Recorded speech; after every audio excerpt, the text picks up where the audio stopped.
Bad news ಕೂಡ ಬಂದಿದೆ ನಮ್ಮ ಎಸ್ ಬಾಸ್ ಅವರ ಟಾಕ್ಸಿಕ್ ಮೂವಿ ಕಡೆಯಿಂದ. ಇದನ್ನು ಎಲ್ಲರಿಗೂ ಎಷ್ಟೋ ಮಂದಿಗೆ ಗೊತ್ತು, ಎಷ್ಟೋ ಮಂದಿಗೆ ಗೊತ್ತಿಲ್ಲ.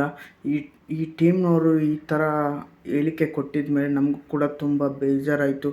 ಮೂವಿ ಅಲ್ಲಿವರೆಗೂ ಆದರೂ ಕೂಡ ನಮಗೇನು ಬೇಜಾರಿಲ್ಲ ಗುರು. ಲೇಟಾಗಿ ಬಂದರೂ ಲೇಟೆಸ್ಟಾಗಿ ಬರೋಕ್ಕೆ ಒಂದು ಒಳ್ಳೆಯ ಪ್ರಯತ್ನ ಕೂಡ ಮಾಡ್ತವ್ರೆ. ಸ್ವಲ್ಪ ಜನ ಹೇಳ್ತವ್ರೆ ಏನು ಸಮಸ್ಯೆ ಇರ್ಬೋದು, ಏನಿಲ್ಲ. ನಮ್ಮ ಅನಿಸಿಕೆ ಯಾವ ಥರ ಇದೆ ಅಂತಂದರೆ ಈ ಕಾರಣನೇ ಇರಬಹುದು ಅನ್ನೋ ನನ್ನ ಅನಿಸಿಕೆ ಈ ವಿಡಿಯೋದಲ್ಲಿ ನಿಮ್ಗೆ ಹೇಳೋಕ್ಕೆ ಬಂದಿದ್ದೀನಿ. ಏನಪ್ಪ ಅದೆಲ್ಲ ಅಂತ ಅನ್ನೋಕ್ಕಿಂತ ಮುಂಚೆಕ ಈಗ ಟ್ರೈಲರ್ ನೋಡ್ಕೊಂಬರೋಣ. ಹಾಯ್ ಗುರು, ಎಲ್ಲರೂ ಹೇಗಿದ್ದಾರೆ? ಎಲ್ಲರೂ ಕೂಡ ಚೆನ್ನಾಗಿದ್ದಾರೆ ಅನ್ಕೋತೀನಿ. ನಾನು ಕೂಡ ಸಖತ್ತಾಗಿದ್ದೀನಿ. ಇವತ್ತು ಒಂದು ಒಳ್ಳೆಯ ಕಾನ್ಸೆಪ್ಟ್ ಜೊತೆಗೆ ಬಂದಿದ್ದೀನಿ. ನಮ್ಮ ಟಾಕ್ಸಿಕ್ ಮೂವಿ ಯಾಕೆ ಈ ಥರ ಮಾಡಿದರು ಅನ್ನೋ ಒಂದು ಸಣ್ಣ ಕುತೂಹಲದಿಂದ ಅದನ್ನು ಯಾವ ಥರ ಬಗ್ಗೆ ಒಂದು ಸಣ್ಣ ಮಾಹಿತಿ ಕೊಡೋಕ್ಕೆ ನಿಮ್ಮ ಮುಂದೆ ಬಂದಿದ್ದೀನಿ ಅಂತ ಹೇಳೋಕ್ಕೆ ಇಷ್ಟಪಡ್ತಾ ಇದ್ದೀನಿ. ಫಸ್ಟ್ ಟೈಮ್ ಬಂದಿದ್ದರೆ ಚಾನಲ್ ಕೂಡ ಸಬ್ಸ್ಕ್ರೈಬ್ ಮಾಡ್ಕೊಂಡು ಸಪೋರ್ಟ್ ಮಾಡಿ. ಇದೇ ಥರ ಡೈಲಿ ಮೂವೀಸ್ ರಿಲೇಟಿವ್ ಹಾಕಿ ಮೂವೀಸ್ ಯಾವ ಥರ ಇರುತ್ತೆ ಮತ್ತು ಮೂವಿ ಯಾವ ಥರ ಎಕ್ಸ್ಪೀರಿಯನ್ಸ್ ಕೊಡುತ್ತೆ ಅದರ ಬಗ್ಗೆ, ಮೂವೀಸ್ ಬಗ್ಗೆ ಎಲ್ಲ ಅಪ್ಡೇಟ್ಗಳು ಈ ಚಾನಲಲ್ಲಿ ಸಿಗುತ್ತೆ ಅಂತ ಅನ್ನೋಕ್ಕೆ ಇಷ್ಟಪಡ್ತಾ ಇದ್ದೀನಿ. ಬನ್ನಿ ಗುರು, ವಿಡಿಯೋ ಸ್ಟಾರ್ಟ್ ಮಾಡೋಣ. ಬನ್ನಿ ಗುರು.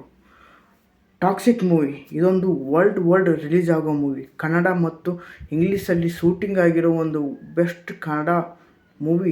Heavy expectation. ಎಲ್ಲ ಕನ್ನಡಿಗರು ಈ ಮೂವಿನ ಹೆವಿ ಹಚ್ಕೊಂಡ್ಬಿಟ್ಟಿದ್ದಾರೆ. ಆ ಥರ ಮೂವಿ ಯಾವಾಗ ರಿಲೀಸ್ ಆಗುತ್ತೋ ಮೊನ್ನೆ ತಾನೇ ಒಂದು ಸಾಂಗ್ ಬಿಟ್ಟಿದ್ರು. ಸಾಂಗ್ ಎಲ್ಲರಿಗೂ ತುಂಬ ಇಷ್ಟ ಆಗಿಬಿಟ್ಟಿದೆ.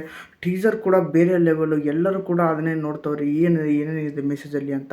ಆದರೆ ಒಂದು ಟೀಮ್ ಕಡೆಯಿಂದ ಒಂದು ಬ್ಯಾಡ್ ನ್ಯೂಸ್ ಬಂದುಬಿಡ್ತು ಗುರು. ನಮಗೆ ಯಾಕೆ ಈ ಥರ ಆಯಿತು? ಟೀಮ್ ಕಡೆಯಿಂದ ಒಂದು ಸುದ್ದಿ ಬಂದುಬಿಡ್ತು. ಏನಾಯಿತು ಅಂತಂದರೆ ಮೂವಿ ಟೀಮ್ನವರು ಹೇಳ್ಕೊಟ್ಟಿದ್ದಾರೆ. ಮೂವಿ ಜನವರಿ, ಫೆಬ್ರವರಿ, ಮಾರ್ಚ್ 13ಕ್ಕೆ ರಿಲೀಸ್ ಆಗಬೇಕಲ್ವಾ? ಮಾರ್ಚ್ 13ಕ್ಕೆ ರಿಲೀಸ್ ಆಗಬೇಕಾಗಿರೋದನ್ನು ಜೂನ್ 4ಕ್ಕೆ ಮೂವಿ ರಿಲೀಸ್ ಮಾಡೋಕ್ಕೆ ಟೀಮ್ನವರು ತಯಾರು ಮಾಡ್ಕೋತಾ ಇದ್ದಾರೆ. ಇದಕ್ಕೆ ಕಾರಣ ಏನಪ್ಪ ಅಂತಂದರೆ IPL ಕೂಡ ಇರ್ಬೋದು, ಇಲ್ಲ ಅಂದರೆ ದುರಂಧರ್ ಕೂಡ ಇರ್ಬೋದು. ಮತ್ತು ಮೂವಿ ಟೀಮ್ನವರು ಹೇಳೋಕ್ಕೆ ಇಷ್ಟಪಡ್ತಾ ಇದ್ದಾರೆ.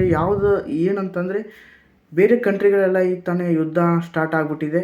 ಆ ಯುದ್ಧಗಳು ಎಲ್ಲ ತಣ್ಣಗಾದಮೇಲೆ ಆವಾಗ ಮೂವಿ ಟೀಮ್ನವರು ಆ ಟೈಮ್ನಲ್ಲಿ ಬಿಡಬೇಕು ಅಂತ ತಯಾರು ಮಾಡಿದ್ದಾರೆ. ಯಾಕಂತಂದರೆ ಯುದ್ಧಗಳು ಅದರ ಮೇರೆಗೆ ಮೂವಿಯನ್ನು ಮುಂದೂಡಲಾಗಿದೆ ಅಂತ ನಮ್ಮ ಎಸ್ ಬಾಸ್ ಅವರ ಟಾಕ್ಸಿಕ್ ಟೀಮ್ ಕಡೆಯಿಂದ ಅಪ್ಡೇಟ್ ಬಂದಿದೆ. ಎಷ್ಟು ಹೆವಿ ತುಂಬ ಜನ ಮಾರ್ಚ್ ಎಲ್ಲೋ ಹೆಂಗೆ ಮಾಡಬೇಕು, ಈ ಥರ ಬ್ಯಾನರ್ ಕಟ್ಟಬೇಕು, ಈ ಥರ ಮಾಡಬೇಕು ಅಂತ ತುಂಬ SR ಅಭಿಮಾನಿಗಳು ತುಂಬಾ ಕಾಯ್ತಾಯಿದ್ರು. ಇದೊಂದು ನ್ಯೂಸ್ ಬಂದು ಎಲ್ಲರಿಗೂ ತುಂಬ ನೋವಾಗಿದೆ ಅಂತ ನಮಗೆ ಗೊತ್ತು. ಫ್ಯಾನ್ಸ್ಗೆ ಅಂತೂ ತುಂಬಾ ನೋವಾಗಿದೆ. ಮೂವಿ ಇಷ್ಟು ದಿವಸ ಕಾದಿದ್ದಕ್ಕೂ ಇವತ್ತು ರಿಲೀಸ್ ಆಗುತ್ತೆ ಅಂತ ನಾವು ಕೂಡ ತುಂಬಾ ಭಾವಿಸಿದ್ವಿ. ಆದರೆ ಮೂವಿ ಈ ಥರ ಮುಂದೂಡೋಗಿದೆ. IPL ಸಂಬಂಧ ಏನಾದರೂ ಇರಬಹುದು, ಒಂದು 50% IPL ಇರ್ಬೋದು. ಯಾಕಂತಂದರೆ IPL ಮ್ಯಾಚ್ ಇರೋ ಮುಂದಾಗಲಿ ಮತ್ತು ದುರಂಧರ್ ಅವರು ಅದೊಂದು ಬರ್ತಾಯಿದೆ. ಅದರ ಅಪೋಸಿಟ್ ಕೂಡ ಈ ಮೂವಿ ಬಂದಿದೆ. ಅದನ್ನು ಏನೇ ಆಗಲಿ ಗುರು, ನಮ್ಮ ಎಸ್ ಬಾಸ್ ಅವರು ಲೇಟಾಗಿ ಬಂದರು, ಲೇಟೆಸ್ಟಾಗಿ ಬರೋಕ್ಕೆ ಒಂದು ಒಳ್ಳೆಯ ಪ್ರಯತ್ನ ಕೂಡ ಮಾಡ್ತಾಯಿದ್ದಾರೆ. ಅವರು ಮೂವಿ ಟೈಮ್ನಲ್ಲಿ ಇಷ್ಟು ದಿವಸ ಕಾಯ್ದಿದ್ದೀವಿ ಅಂತಂದರೆ ಇನ್ನೂ ಸ್ವಲ್ಪ ದಿನ ಕಾಯೋಕ್ಕೆ ನಮ್ಮ ಕೈಯಲ್ಲಿ ಆಗಲ್ವಾ? ಹಾಗೇ ಆಗುತ್ತೆ. ಈಗ ಜೂನ್ 4ಕ್ಕೆ ಬರೋಕ್ಕೆ ಟ್ರೈ ಮಾಡ್ತಾಯಿದ್ದಾರೆ ನಮ್ಮ ಎಸ್ ಬಾಸ್ ಅವರು. ಏನಾಗಲಿ, ಮೂವಿ ಬರಲಿ, ನೋಡೋಣ. ಆದರೂ ನಮಗೂ ಕೂಡ ಸ್ವಲ್ಪ ಬೇಜಾರಿದೆ ಅಷ್ಟೇ. ಇದೇ ಥರ ವಿಡಿಯೋಸ್ ಚಾನಲ್ ಕೂಡ ಸಬ್ಸ್ಕ್ರೈಬ್ ಮಾಡ್ಕೊಂಡು ಸಪೋರ್ಟ್ ಮಾಡಿ. ನೆಕ್ಸ್ಟ್ ವಿಡಿಯೋದಲ್ಲಿ ಇದೇ ಥರ ಡಿಫ್ರೆಂಟಾಗಿರೋ ಮೂವಿ ಜೊತೆಗೆ ಬರೋಕ್ಕೆ ಟ್ರೈ ಮಾಡ್ತಾಯಿರ್ತೀನಿ. ಬಾಯ್ ಗುರು, ಮತ್ತೆ ಸಿಗೋಣ. ಬಾಯ್.